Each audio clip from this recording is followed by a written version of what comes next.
Bill's legacy at Whitworth, I think, is primarily about the preservation, the enhancement, the freshening of the mission of the institution. I didn't bring a different mission to Whitworth, and Whitworth was relational long before I got here.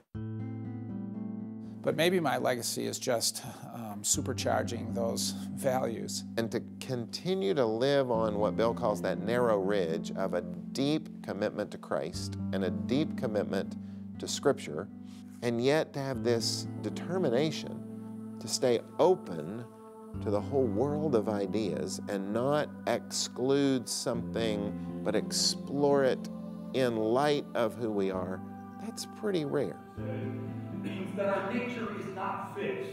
We are able to change and to make choices.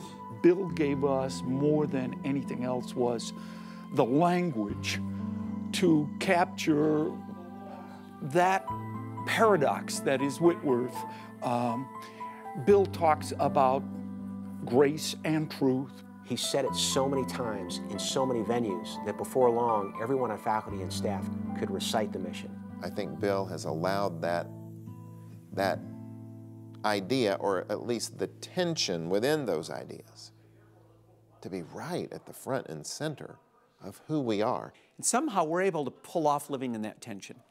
And I find that to be refreshing and terribly attractive about Whitworth. The ability to dialogue about difficult and substantive matters, and yet keep a clarity of purpose. And Buddhism has settled into Japan as a cultural religion. It's messy. I would call us a messy school. And I think Bill has wanted to have a messy school. But there's a kind of order to the messiness, and the order is provided by that clear mission of paradox, tension, and then, honoring God, following Christ, and serving humanity.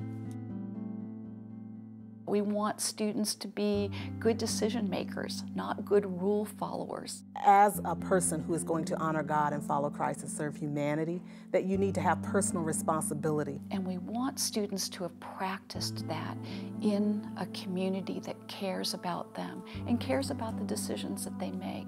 And when someone gives you that much freedom and liberty, then it puts actually a greater responsibility on you to live up to it. But it's indeed helping you to become your best self.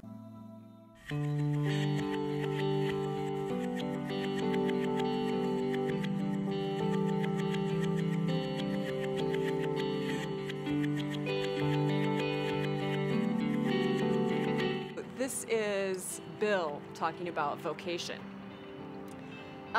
You know how your mom or your coach told you could be anything you want to be? Well, you can't. You can practice as much as you like, but you're never going to be able to play piano like Bonnie. It's not going to happen.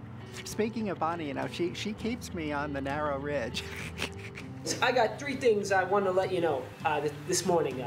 First and most importantly, is I want all of you to know, hey, Bonnie, you know where I left that thing? I can't find it.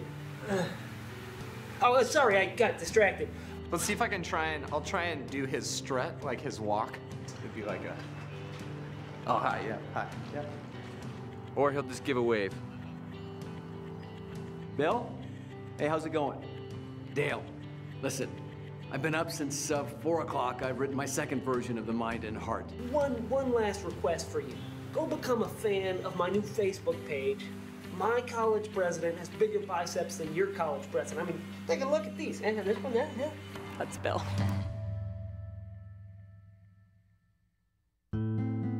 We're very deeply committed to being good citizens.